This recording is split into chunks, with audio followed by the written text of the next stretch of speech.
Good day, YouTube viewers. Welcome to BusyBody channel. LDR, aka long distance relationship. Do you know what is in it? Are you in long distance relationship? Let us know. BusyBody will uncover LDR for you and to see if you are suitable for LDR. LDR contains more elements than you can ever imagine. Definitely the touch, culture and language barriers, the trust, technology, location and time. These are just the few elements of the thousands and thousands of elements in the LDR to consider if you are into this relationship. Warning, warning, warning. To be honest, LDR is not so easy. To be successful in LDR, and I'm going to warn you, it's really difficult.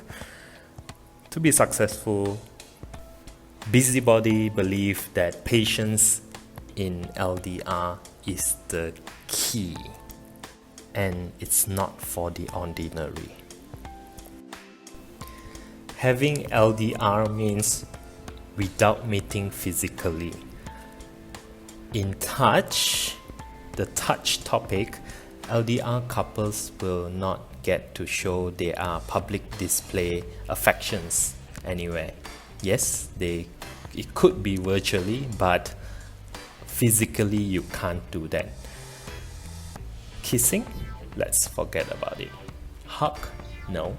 Touch as well? No. Make out as well? No. Patience? Yes. You need a lot of patience. Not having touch in the relationship is very similar to restricting yourself to weekly porn or even masturbation if you are into that two items. Imagine that, not able to touch yourself for masturbation for 3 months or more. Oh my god, can you do that?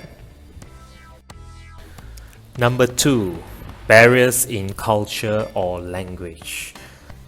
You need to communicate, right, in the relationship. Therefore, difference in cultural background and language barriers can be a big obstacle to be overcome by LDR couples. You need to communicate anyhow every single moment that you are together in the relationship. It is already difficult for normal people out there to be effective in their communications, as well as to adapt to diversity, be it LDR couples where they vow to be together forever. Even though, for example, English language is a universally accepted language, not everybody is a native English speaker or whatever language that you are native in, right? There will be barriers. If you yourself is native English and the other half is non-English native, probably Chinese or whatever it is, usually when a person wants to express their emotions, be it excitement or frustrations, they tend to think in their own native language. If you are in the LDR relationship having two different native languages, then you may encounter this problem a lot. Having to express and explain your frustration when you are frustrated is frustrating. How does that sound? We think that even for normal person not in a relationship, you will also encounter something like this. Having to tell jokes but have to explain the joke in detail because they don't understand is also another issue, right? You definitely encountered before, whereby your colleague of different cultural backgrounds do not really get your jokes because of different upbringings. Next on is trust. If you already notice, everyone actually has their very own trust bucket. Trust bucket exists between two people. Remembering your friend's birthday will add some trust in the trust bucket, and vice versa if you are deceiving your friend to purchase into a scam investment. You need to remember that trust bucket is not that easy as just remembering one's birthday, because individual perception of trust bucket differs in each and every person. The same act may add trust to the trust bucket for some, but not necessary for everyone. It is already hard for us to trust a person that is physically in front of you. It is eventually more difficult to have the trust in LDR couples. If one or the other person in the long distance relationship has insecurity issues, it worsens the situation. Removing the insecurity in LDR is harder than the art of war. Number 4 is technology. Technology helps to ease LDR couples a lot with video calls. Technology does helps to make things better, but beware.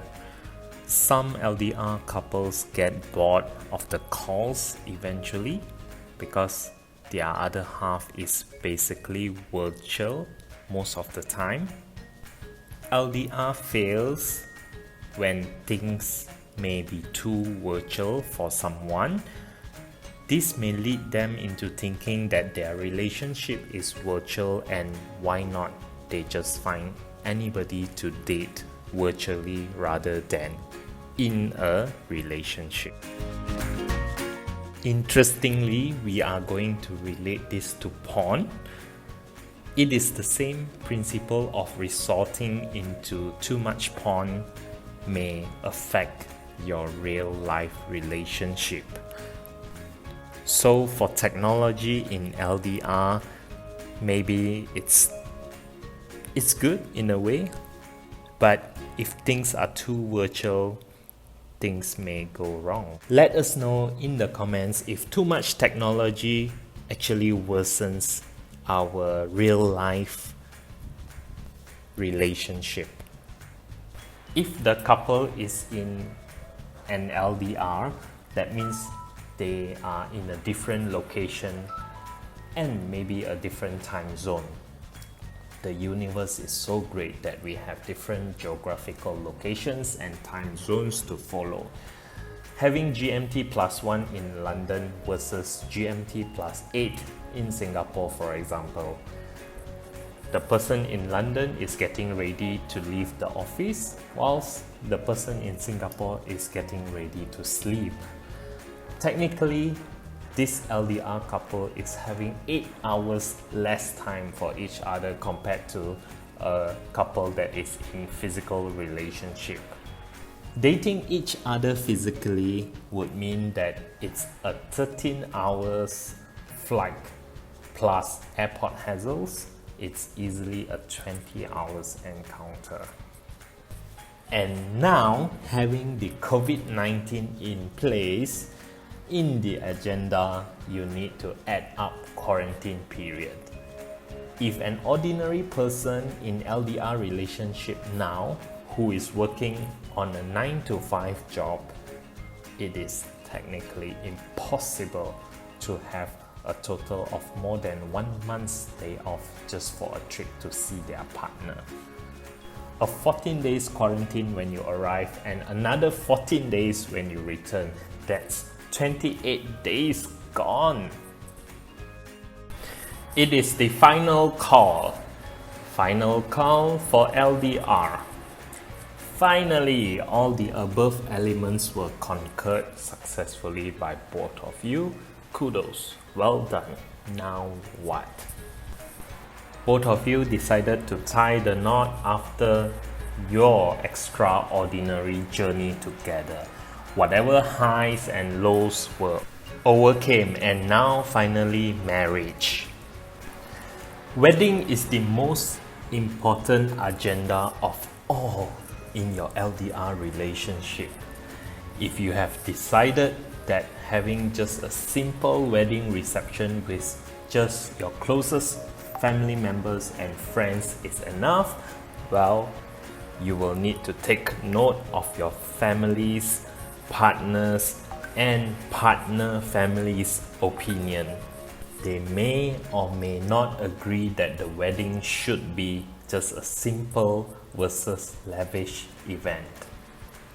The other things that you need to take note on the wedding is how the wedding is done, whether culturally and religiously.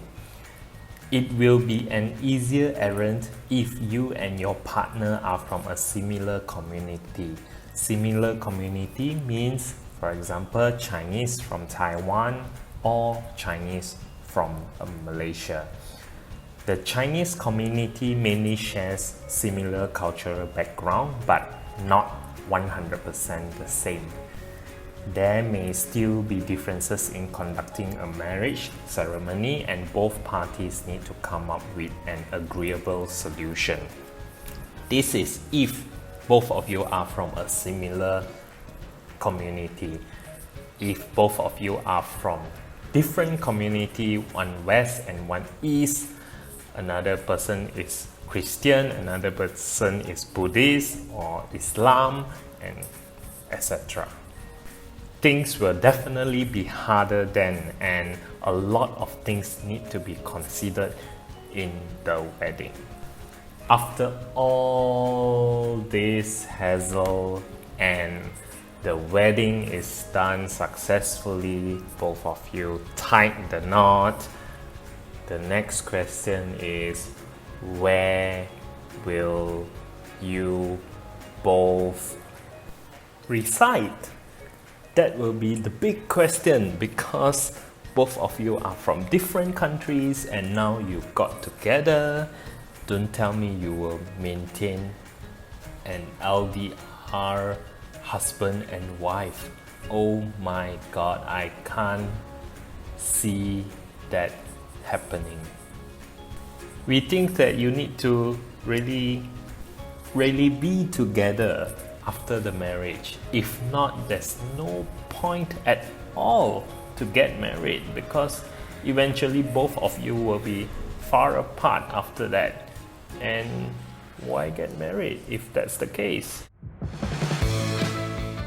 Now tell us, what say you? Is LDR for you? Or do you think LDR is good, it's bad?